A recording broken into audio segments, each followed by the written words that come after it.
given that we don't know exactly how many students we're talking about that are going to be enrolled in this virtual platform, then we are bound by class sizes when it comes to our teachers. So if we have a particular teacher who's going to be our virtual school teacher and we go over that student class size count, we have to have another teacher who's our virtual school teacher. So with the county teachers, we are bound by that. Now, as a facilitator, my concern, and we've talked about this a little bit, is our student success in virtual courses. Because I fear that our students won't necessarily progress like they should, especially with elementary. And they're a semester in before we really know that they can't opt out. Once they're in, they're in. So my concern with especially elementary and a lot of middle school too and high school is if the student is not actively engaged in their online course, or even though they're not progressing academically, then that teacher, the virtual school facilitator, is going to be key there to say, we need to refer this to the SAP team process so that we can involve the parent. Let's talk about this isn't really working for this child. Can I inject something here? Because one of the things the principals talked about with us in our meeting was that we're going to put out that application online for those virtual students to fill out. And if we can get that list to them, in the next 2 weeks, those principals want to call every one of those individuals and talk to those parents about these options, whether it's face-to-face or full-time virtual or some blended form. And they really feel like if they can have those conversations, that they might be able to literally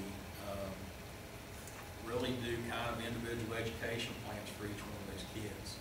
And I thought it was a testament to our principals bringing that to our attention and just saying, they care enough about their kids that they're willing to go sit in a school and call every one of those parents and say, let's sit down and talk about this, or let's have a conversation so we can put the best plan in place for your kids.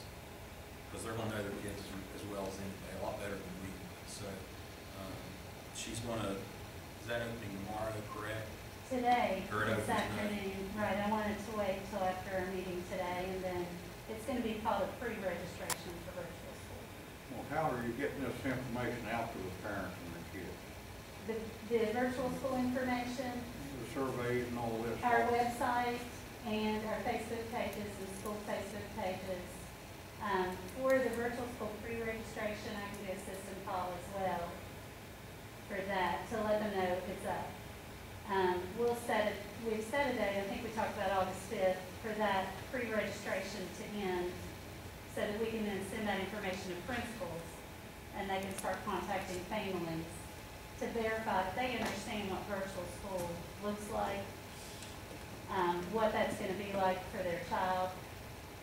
And the devices for virtual school, we're going to provide a device for all of those students.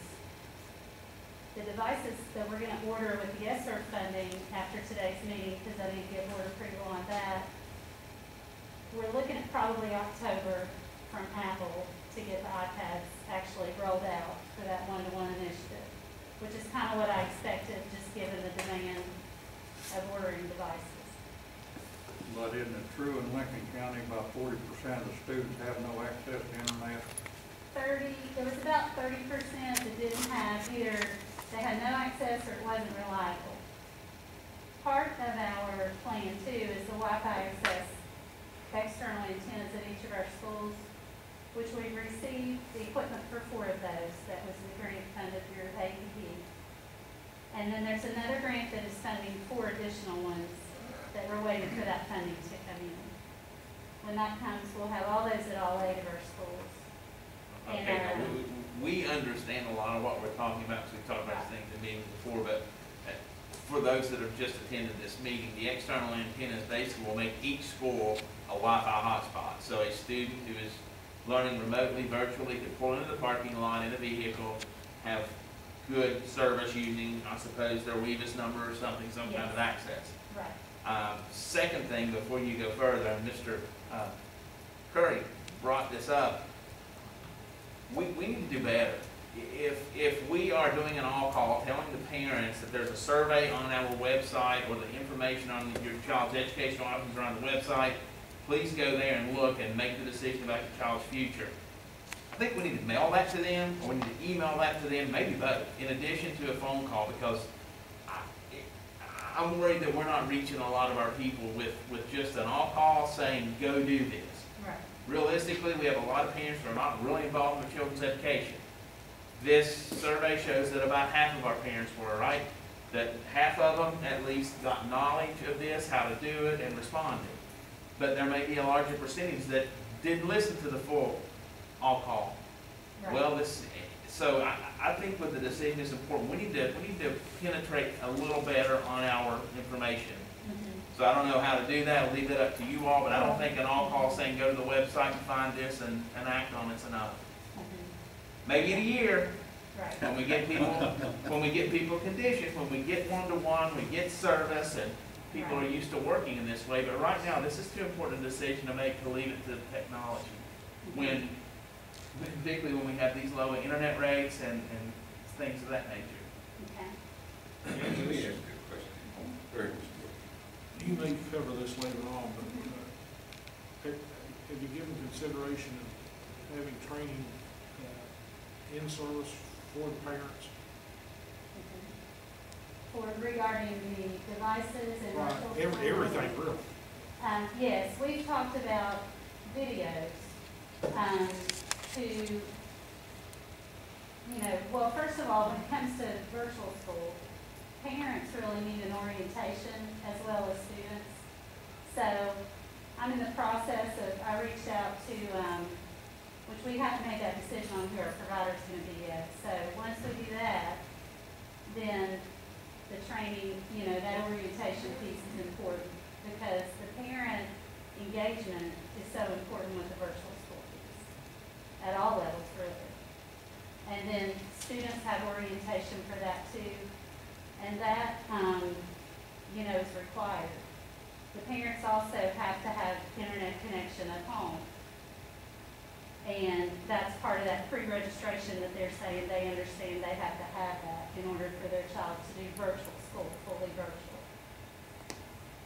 So then when it comes to later in the year when we get our Apple devices in with the one-to-one initiative, my plan there is to do training videos for parents that they could access whenever they can, because a lot of our parents may not be able to come at certain times, and who knows if we can do face-to-face things at that time, or what that's going to look like. So I was thinking video-based, reaching out to our parents. Okay. I hate to derail you again, It's but okay. you've mentioned the rollout date for the iPads. My understanding is the iPads are for a certain grade level down. K through 12. What's that? It's all of them K through 12. Okay, I thought we were buying laptops for Well- certain grades, iPads for other grades. Is that changed? We were. It has. Okay. It has, and here's why. We have been looking at mobile device management options for laptops away from the school network. And the programming, it's just not there yet. If you're taking a device home, the best device to do that with is Apple, because we can use mobile device management to track the device. We can deploy apps to it remotely, do things remotely to that without them having to bring it to us. The other thing with the iPads is students can download content that they can then take if they don't have internet at home and still get to it. So this is going to evolve. As we get to semester 2, it's going to look a lot different from first semester. Well, I'm glad to hear that, because if you recall when we talked about this, I wasn't really happy with the Right. capabilities of the laptops we were talking about getting for our students. Even a base level iPad will have a lot more capability than. Well, what we did is we pulled CSI carryover funds we pulled another grant that we received and the ESSER funding all together blended to be able to provide this K-12 iPads. Okay. So we got creative. The other thing is that device will hold value. A bottom-of-the-line laptop, at best, you're going to have 2 years, whereas an iPad, 4 years from now, we can get cash back for reselling that to a reseller to put toward a refresh. So that was my thinking too on that. And I'm sorry if I just missed that. Did you know we were going full No, I iPads? agree with you. I mean, but did you know that? No. Okay, all right, I want to make sure I didn't just It's miss okay, it. it's good. This is a fluid environment. I know. I'm happy. I'm happy to hear that. The other good thing is Good Apple provides a help desk 12, or around the clock. And so parents can call the Safe 100 number for pay. And then we have Apple Care on these devices to help cover them, so. I call them all the time. Do you? Let me clarify something. Okay. Do students have the option, virtual, of 2 methods of virtual, or is it confined to just one option? In other words, may they have virtual through the county or the state, or is either or? Virtual, fully virtual is going to be through a provider. Right now, the West Virginia Virtual School is the lowest quote I've received. The second option is that blended option, which Mr. Kelly spoke to about the principal contacting the family and that child's individual circumstance. It may be that they do some sort of blended option. I'm still a little bit confused. At first, when this was introduced, there was a program through the state where if they chose that, they would not technically be our students, although we would receive some of their funding, but some would go to the state. But they would not, their teachers would not be Lincoln County teachers. Ever who they dealt with would not be, employees of ours technically. And they would be working outside there. So if they had issues, they'd be contacting someone other than Mr. Kelly. Right. That's correct. Now, is that, I'm a little confused, is that still what it is? And we're developing our own virtual plan as a second method of providing that, So, or? let me give you a pre-COVID example. Pre-COVID, okay. Okay, so let's say last year, we could have had a kid that attended Lincoln County High School and took 4 classes on virtual, and then came and took a CTE course at the school. That would be an example of a blended kid that does virtual on 4 classes or 5 classes, and then comes and is in, pick a CTE program. Well, Yeah, so just, that would be a very simple example pre-COVID. Now, what does that look like? I don't know how many blended kids we're going to have. We were talking about our severe and profound kids today, and Ricky was talking about, she's really leaning towards possibly doing A/B schedules with them throughout. So those might be examples of kids that are on some type of blended learning program. Again, those are things that are going to be sorted out on those individual bases. And you might find that we have more kids in those scenarios at one school than we do at another school just because of the physical makeup of who shows up and who doesn't show up. But that would be an example, a very simple example of what a blended kid might be. But if they aren't blended, who would they be working with? So, I'm a full-time virtual kid. Andy might be my instructor from Preston County.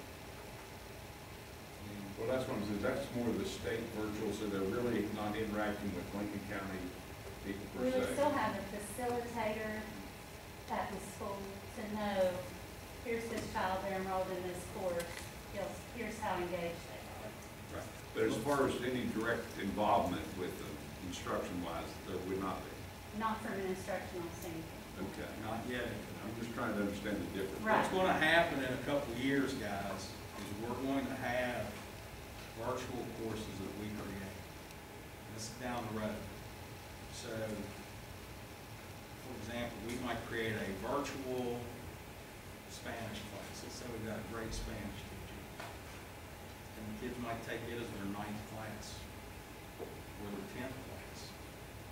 They might not ever go into a classroom with that teacher, but they might have that taught to them in the evenings by a local teacher from their school. So there's a lot of flexibility in what we're going to do down the road. But initially, our instructors are going to likely be through the state program. That, But now, I'm sorry, you wanna go, Fred? That's okay, you can go ahead.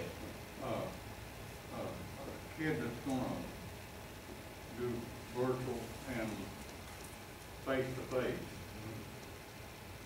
they have to furnish their own transportation, how are they gonna get to school? Well, if they're gonna come for part of the day, then yes, they'll have to provide their transportation. Now, they might ride the bus in and just need to get picked up. Or they might get dropped off and then ride the bus home. Okay, this is how I see these scenarios, or at least how I saw them before we came in today. Fully virtual, I get that, it's gonna be provided through an outside vendor, the identity of which we haven't decided yet, right? Blended with face-to-face means they're going to come to school some part of the time, and some part of their curriculum is going to be taught by another entity, which we haven't described or identified. Correct. Because that other entity could be through the same provider that's providing full-time virtual service, or it could be through our teachers putting together courses. Because here's the elephant in the room, as I see it. If we don't have half of our population in the classroom, and another quarter is only there half the time, that means we've lost, what, 66% of our in-person educational needs? How do we determine our teacher needs based on student population? So what happens to all of our wonderful educators that have worked here for years and years and years, when come September 15th, or whatever date we know what this is going to look like, we suddenly don't have a need for half of our teachers.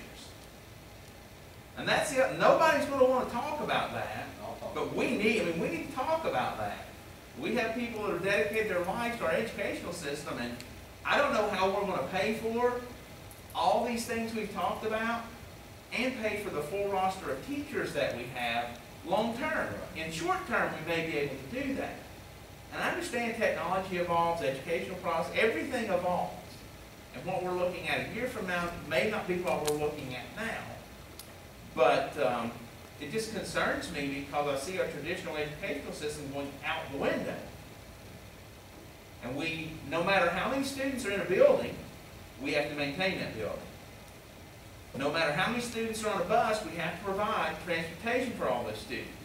I don't want to take away opportunities for our kids to learn the way that's best for them. We also have to think about how are the kids that want the traditional face-to-face education going to get that if we don't have the teacher pool to provide that. Because as much as we'd like to do everything, the budget kicks in at some point, and we have to look at what we can afford to do. So, your floor again, I'm sorry. Yeah, it's all right. And boy, you're right, that's the elephant. Mr. Brownfield and I had almost this exact conversation, I think it was Friday. Number one, our enrollment in that second month report is going to determine our funding. For the following year. Now, as long as those kids are enrolled face-to-face, full-time virtual, or blended, they're ours. They cannot step foot at one day in Lincoln County High School. If they're enrolled in a virtual program, they are a Lincoln County High School student. So our funding's not going to change unless those kids leave our schools. So you're exactly right on this front. One of the things we have to do is, as an educational community, we have to engage our kids on whatever level it is that they choose to be educated. And when I was talking earlier about our principals wanting those lists so they could call those kids, that's what we're going to have. And when they say that this teacher's gonna be in charge of these 10 or 20 kids that are gonna be full-time virtual or part-time virtual, those teachers are gonna have to engage those kids. Because there's, well, at least, God willing, there's gonna be a time when those kids are gonna have to make a decision to come back to school. We want them to come back to school. And we need to get to the point where we return to regular school. 100%. But how we handle this, you know, when I was talking earlier about, you know, not getting, you know, flustered in all of the challenges we face, and we've got to be able to hit these things head on. Because when we return to school, we got to have those kids come back in our doors and get back in our school. I don't know if school's going to ever look exactly like it did prior to this, but we'll need to move the needle back that way, where we're going to have some issues about what you're talking about. Just to continue that same thought, typically in January, we receive the preliminary comps for the following year. Okay. And what you're saying is we would know that these students are going to be our students, or we will receive some funding for them. But what that doesn't tell us is what personnel needs we will have at each school. So the tricky part is going to be how much do we spend on virtual school? Now, that's where it's going to get tricky, because if we're spending money on virtual school, now, we've got grants right now coming from the state and feds, so we're getting supplemental funds. Those aren't going to go on forever. And if we continue doing virtual programs and things like that, post-COVID, we're going to have to fund those things. Well, I'm not a genius, but if we're having to fund that, we're going to have to find that money somewhere. And it could ultimately be what you're talking about is going to affect our teacher pay. And we've got to avoid that. I'm like you. I'm not necessarily a 180-day guy, but I'm a guy that believes that the best scenario is when those kids are sitting in front of the teacher. Is this though? You know, we analyze each school. Sure. And we look at the enrollment in that school, and then we look at what it's going to look like the following year. Everybody moves up a grade. We're going to need X amount of third grade teachers at Hamlin PK8, and maybe next year we're only going to have one less or one more, and go around the whole county. If they're doing virtual and blended and all, and face-to-face and all, to make that determination, because with personnel season following in February, March, when you have to deal with those things, it will be difficult to determine exactly who you may not need at a certain school any longer, or who. Well, that's why the virtual school students are still a student at Ranger or West Hamlin. Well, but if they aren't communicating, and it's not necessary to have, you know, a smaller school, that I can understand that, but one where they have multiple grades teachers, you may end up where you really don't need as many. And it's going to be difficult to try to determine exactly how many are needed. I mean, in a smaller school, you're probably going to have, you know, it's pretty well, you're going to have certain ones. But in larger schools where you have teachers in certain grades, you have several teachers in that grade, if there isn't a need, then you may not need fourth grade teachers. You only may need 2 or 3. I'm just saying it's going to be something that will be hard to decide. It may be. I mean, I got a feeling in the end, it's going to be, I don't want to call it simple math, but it's going to be math and numbers. Yeah, because you and Mr. Brumfield come next February, March, if it looks like that we aren't going to need certain personnel in certain places, they're going to have to defend those decisions to the persons involved as we go through the personnel season. I know there's no easy answer to it, but the elephant got bigger in my mind when Brownie brought that up. When thinking about, we always try to look, you know, and stay within our means as best we can, and utilize our resources, and not having a firm grasp or almost a semi-tight grasp of the number of students who will need these grades. It will be hard to do, and not knowing if how they're going to, you know, I may be virtual 1 year, face-to-face next. Yeah, I mean, I don't know the answer. Well, I don't want to know until we get that data sitting in front of us, and we're going through that process. I know we need teachers, and we got to try to make every effort to preserve those teacher positions. But at the same time, I also understand there's a financial aspect to this, and sometimes we're gonna make tough decisions. We'll go through that process at the time, and we'll bring a plan to you all, and hopefully we're not cutting any teeth. Well, it's not gonna be just us, everybody's gonna be facing the same, Sure. dilemma. And it may be that we'll see, some type of transfers to where a person is transferred to, maybe an unassigned status because you don't know which method you're gonna need, or those kind of things, where they're not, they may be needed at school, but you don't know exactly how, you know. And I don't think we will know how any of that's gonna play out until we know what our guidance is regarding this virus. You know what I mean? Like, if that's gone, then you're still gonna have a small amount that wanna do virtual.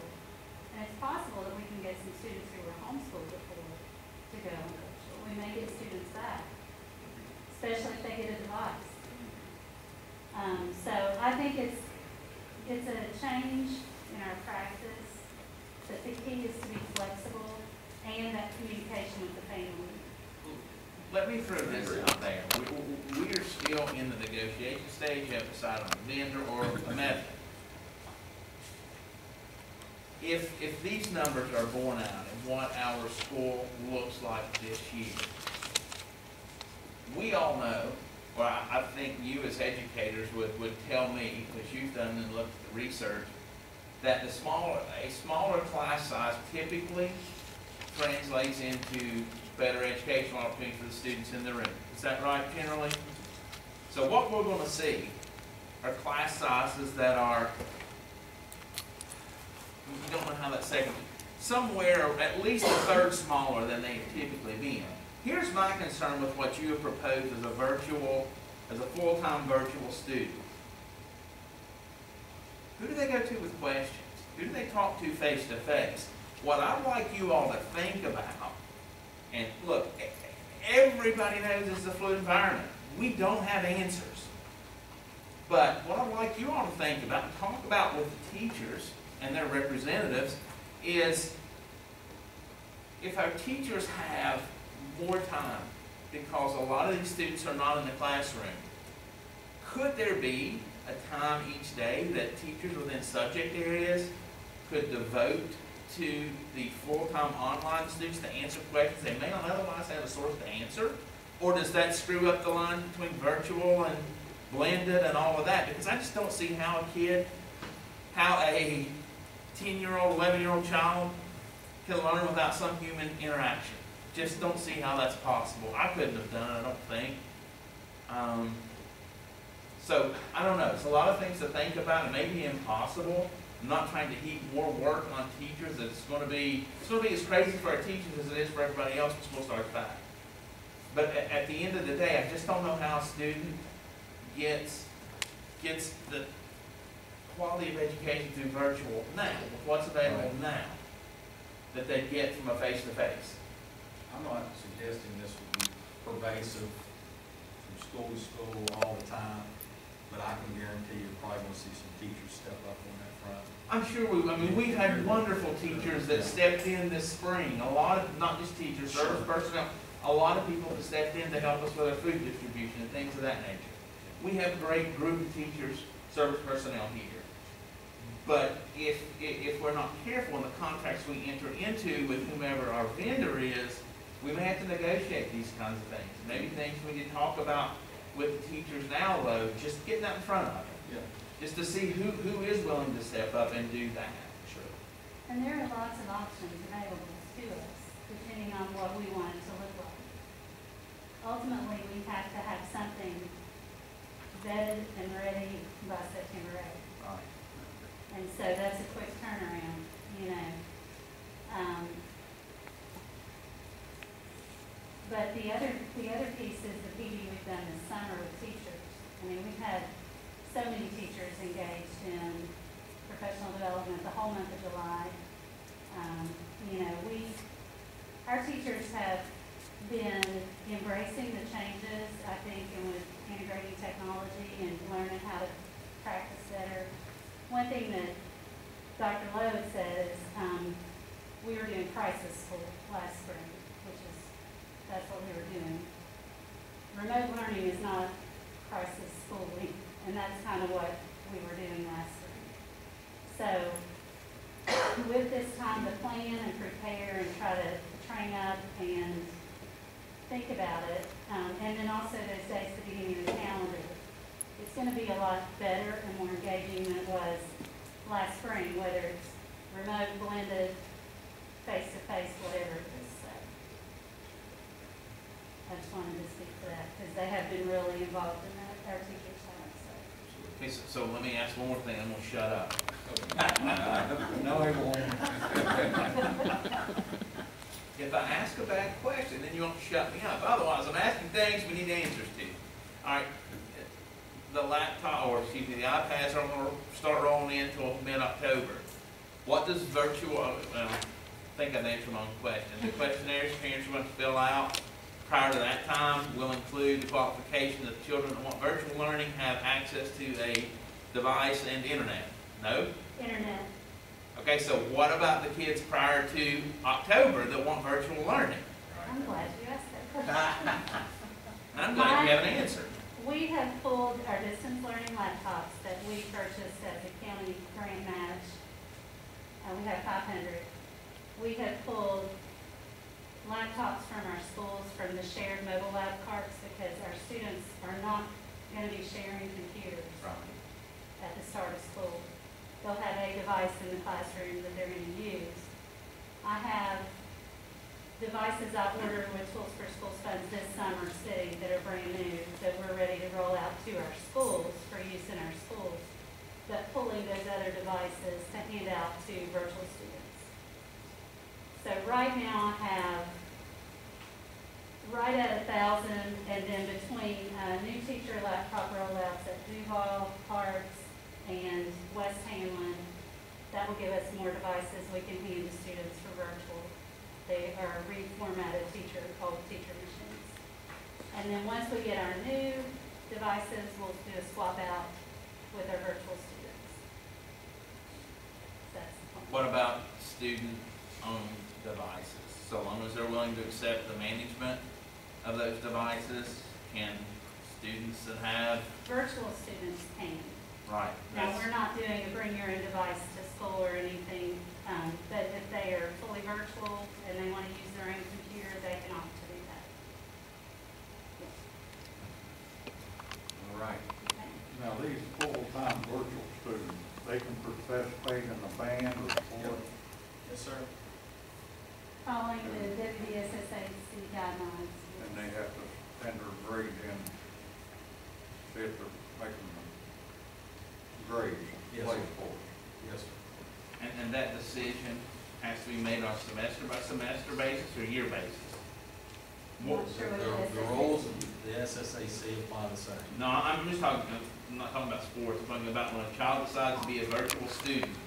Once they make that decision, it's for what period of time before they can decide they want to be a 18 faith? weeks. How long? 18 weeks. Semester. Okay. One So- semester, yeah. They're locked in. Then they either renew or they opt out, I guess. Now, a child that chooses balance or blended option with face-to-face, that includes both virtual and face-to-face. So the student that chooses blended with face-to-face, we don't know what that looks like yet in terms of how much is face-to-face and how much is virtual, do we? Well, then if they enroll in the maybe virtual course, whether they're full-time or not, they would still be held to that same 18-week period. Okay, what I'm saying is, I'm kind of getting away from that question. Okay. With the blended option with face-to-face, that child is going to come to school some, Correct. and they're going to have some online curriculum, Okay. right? Yep. Do we know what that looks like yet? Is that going to be It's this? going to vary by levels. No, I mean, is that going to be provided by an outside vendor, the online component of that? Well, that's an option. We have content that can be provided, and we pick and choose from that content. We could build our own.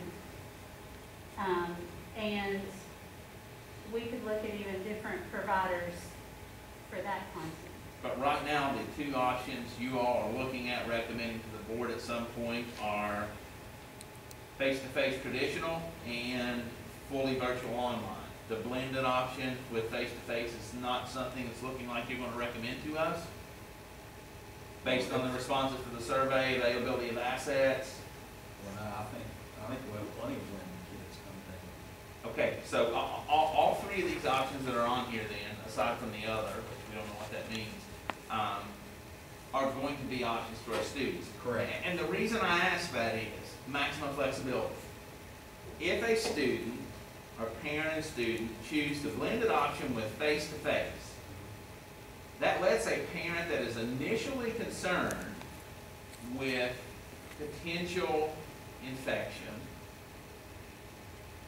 still have the option of sending their child back if miraculously this goes. It's not expected to go away, Right. not for years, if ever. But if the risks are at a level that a parent determines are appropriate to send their child back to school, if they choose the blended option, could they come back to school full-time, Oh, say, you're thinking early like October? multiple time.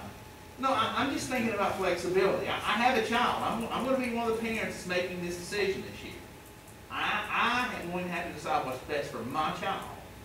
And if you tell me that I have to commit to face-to-face traditional school on whatever schedule we establish, well, I don't know what the infection rates will look like come September. So that isn't super appealing to me. On the other hand, if you tell me that I have to pick virtual, fully virtual online, when I do that, I'm locked in through December. I don't know how my child's going to respond to that environment. She may hate it and may perform poorly. But if you say to me, well, with our blended option, you're going to have a lot of flexibility as to how much you have to come to school and how much is online. And the great thing is, you can modify your behavior based on what we see happening statistically. I hope we have that flexibility and that kind of data on the run.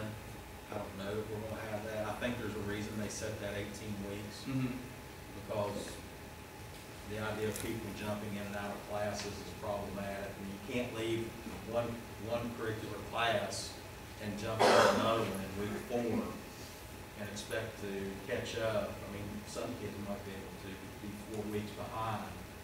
So I'm pretty sure that's probably why those timelines are in there, so that kids aren't jumping in and out of academic programs. So again, But with this blended option, as I see it, and correct me if I'm not seeing this correctly, with the blended option, you have one curriculum. Part of that educational curriculum comes from face-to-face attendance of class.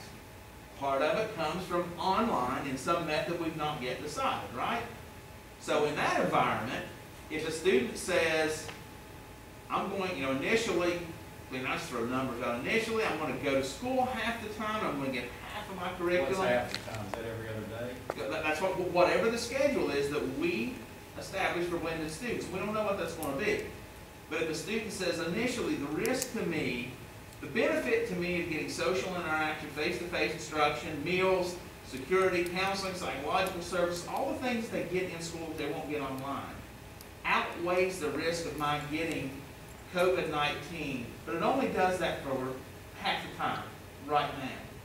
But come November, rates are way down. We've got a lot more medical and scientific understanding as to the disease, transmission, reinfection, antibody vaccines, etc. Now, as a parent, I decide that my daughter's best option is to go back to school full-time under the blended option. Is that something we can do? Or just like fully virtual online schools, once they lock in, are they going to be locked into where it's going to be, for this semester, you're allowed to come 2 days a week, you get your other 2 days a week or 3 days a week online? I would say there is a scenario where that's possible, but I would say it's unlikely. So what is going to be likely under that option then? I probably need a whiteboard, a couple scheduling matrices, and I could show you this. No. What I'm asking is for the parents like me that are looking at these three options and are trying to decide what's in the best interest of our children. What does blended option with face-to-face in Lincoln County look like as of today, July 28th? What does that mean? How many days a week is that person to person? How many days a week is that some kind of online, virtual, etc.? My immediate thought as a high school, you're talking about a high school? Yes. Is that they would be in that building for a set of periods per day, maybe 2. So they would be there every day, but only a part of every day. Now, if you're on a block, maybe an AB block schedule, a little different scenario, or maybe your kid's gonna take 2 AP classes, and the AP teacher says, you know what, you guys, we're gonna meet every other day. That's different. It's literally gonna be, like I said earlier, these are probably gonna be very close to individual education plans for every kid. And when you talk to the counselor, you say, this is what my kids want to do, these are the classes we're wanting, they would prefer to come every other day. I would say what's gonna happen at the school level is they're gonna say, can we do this? And then if they put together a plan and they do it, great. Now, they may look at you and say, we can't do it that way. I don't know. Well, there's probably less to be known at this point about option 3 than There is than there is the other 2. We haven't done it. Right, no one's ever done On that. any problem. large scale level. Right. I mean, we've done full-time virtual, we've done traditional. The in-between's gonna be the massaging piece. Right. But now these options are available any grade level, Yes. any grade level. Thank you, Ian. Sure, thank you. It's gonna be fluid, is that the term we use? Absolutely. One of the terms. Yeah, one of the terms. As I said, it's not subject to change, it will change. You know, and the reason I have beat a lot of these points to death and asked the same question in different ways is, like Mr. Priestley and like you, Mr. Young, and probably like the other board members, I think currently for the greatest number of kids, the best educational opportunity is sitting in front of a teacher a certain number of days per year. We won't argue about whether it's 180 or 176 or something. But given all, you know, the reason we're talking about all this is because of all these uncertainties. So the more information we can give parents, Sure. the better decisions parents will make and the better decisions we'll make with their input. So if I'm throwing out things that seem off the wall, it's because other people are going to have questions like these. And I know you can't answer most of them. I know that before I ever ask the question, but it's things for everyone to think about, parents included. Okay. And I appreciate that. Well, can we change track just a second here? Yes, sir. You know, on re-entry up there, tentative re-entry, please. We're talking mainly about the power and those type things. What about the, have you ever got down to the point where you're going to discuss with us the logistics of what a daily plan would look like? So- I've been back to the toolkit again, and it says you do this, this, and this. Today, no, I'm not. I'm gonna meet again with principals next week. I'll have a little better idea what that's gonna look like in the coming weeks. Like I said, we're 41 days out. Those plans are gonna look a little bit different at each school. I mean, there's gonna be some commonalities. We're gonna have single points of entry. We're gonna have a room for kids who are symptomatic. So there are all those types of things that are gonna be in those plans, but really, from a school-to-school standpoint, we're not gonna know those things really until they get back to school and they start putting those processes in place those 2 weeks prior to September 8th.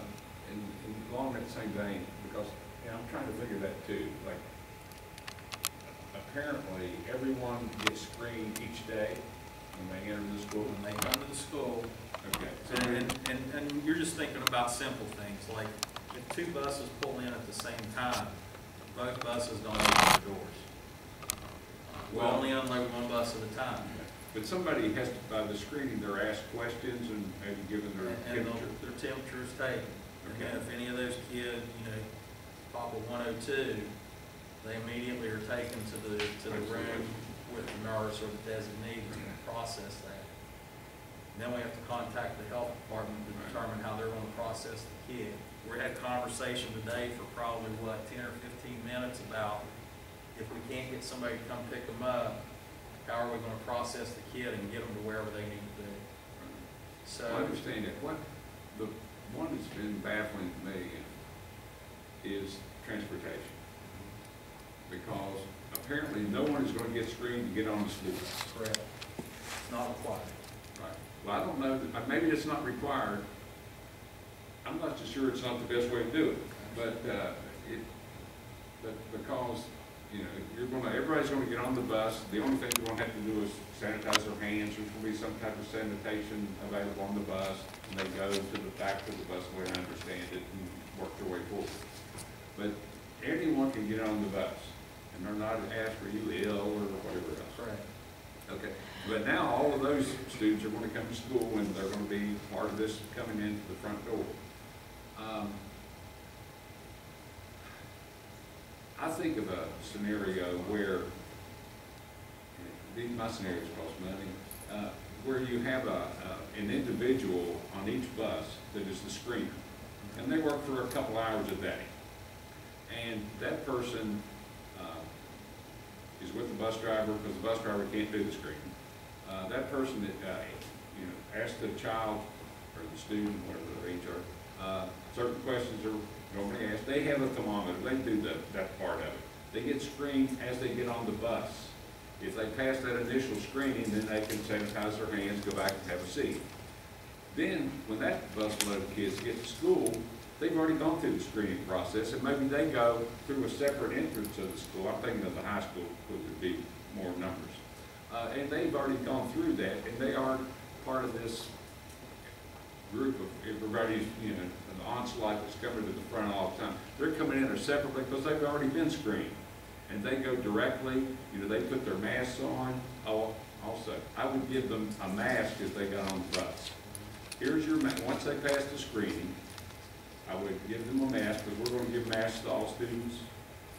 Yeah, I'm gonna talk about masks in a minute. Okay, but I mean, in theory, if, you know, if I ask you the various questions and you pass, your temperature's okay, I provide you a mask for the day. You then put your mask on, sanitize your hands behind the bus driver and the little things, and then you go back and sit down. Then when that bus arrives at the school, everybody on that bus has already gone through the screening process. And then they go to a separate entrance into the building and go to where the designated area that they have to do once they go through the screening, which would eliminate everybody coming in the front at the same time. Yeah, but the problem with that is, What? that situation works great when you have a wide spot where that school bus can pull off the road. But what happens when you've got your school bus sitting in the middle of a lane and a half road, it's setting up Steer Fork or up Sulphur, up Ranger, at 6 o'clock in the morning, it's foggy and it's dark, and your school bus is sitting in the middle of the road while a group of 10 kids are filling out a questionnaire and getting temperature. They're not filling out anything, they're being asked questions. Okay, but you've got to document the answers to those questions somewhere, right? Yeah, you gotta sign off. You got to document, you got to sign off on it, you got to take their temperature with a scan device or something. So, in a lot of places, you'll have 10, 12, 15 kids getting on a bus together at one stop. And you're going to have that bus sitting out in the middle of the road for, let's say it takes 30 seconds a kid, there's 10 of them. What's that work out to? 5 minutes blocking traffic? With this light flashing, traffic can't get through either way. That creates a horrible safety risk for the kids. If they're in, So, I mean, that could happen in situations along the major thoroughfares. They're going to pull off the road and possibly do that. But, I mean, I don't know how that could be done necessarily. All I'm saying, that would eliminate 400 kids coming to the front of the high school at the same time. And they've already gone through some of this process. Well, it's almost like you guys were in the room with us the other day having this conversation. We had almost this exact conversation. The back side of it is the school bus safety stuff. And what happens at bus stops and how much longer it makes each bus ride. extended times and things of that nature. So there's some logistical issues on the backside if we go that route. We've kicked this around for 2 or 3 weeks and we're just not sure on a decision yet. But everything that you all are discussing right now is exactly what we talked about, what, 4 days ago, 5 days ago? So we're going to keep kicking it around and see that there's pluses and minuses to both those scenarios. But there's One thing not. I absolutely agree with Mr. Priestley on is you ought to, when you step on the bus, you either have a mask on or you're handed one that's put on before you take more than 2 steps onto that Well, bus. that's a given. Well, the toolkit says that they're recommended. Are we going to mandate that our kids wear them on the bus? We're going to follow those guidelines, and They say it's recommended. we're going to require them. Absolutely. There's no way they're going to be able to social distance on there. Well, you minus them only being 10 kids on the bus. Well, I mean, it doesn't make sense to me that you wouldn't require it. Well, I mean, as far as the governor's mandate is, I guess you call it mandate, is in place on that front, we would treat the bus like we would a class. Well, but I mean, if you read the toolkit, and I've read it Right. many times, it says that masks on bus are recommended. Yeah. But if we're, we're gonna provide those to all students, I hope. And if we do, there's no excuse for them not to put it on right then. And then, once again, my understanding that each school bus is gonna have a sanitizing, That's my understanding, yes. whatever you call that squirt stuff. And it'll be right there behind the driver. I put my mask on, I sanitize my hands, I go back and sit down. And, 2 people per seat strategy, and I go the furthest seat away. So even if they aren't screened, they can at least be, my concern is that a bunch of infected ones are coming there and they've, now all of a sudden they're intermingling. I know they're supposed to social distance and they're gonna, everybody will try to do that. But they're intermingle with others and, as they try to go in. But if you put a kid on the bus that's got the virus, that's the worst place in the world you want in a confined place like that. So if you don't check them before you put them on there, you're taking a chance with 48 or 50 kids. I guess my concern would be is that what the kid does have the virus or something. There's nobody at home to send you back to, what do you do then? Well, the toolkit, it kind of assumes, which that's a great assumption, that there's going to be an adult there with them as they board the bus, Yeah. which is what is supposedly required. You're right, that's what it says. And We talked about that too, Mr. Snyder, just the fact of, if there's not an adult there, we can't leave them. We will do. Yeah. If that's an 8-year-old kid, Yeah, we will do. And I don't we mean to can't be leave them. negative on this point, but these screenings are wonderful. They don't tell us anything. Have we not all watched the news, that no matter whether you believe the most liberal or most conservative medical and scientific opinions, you can be totally asymptomatic and be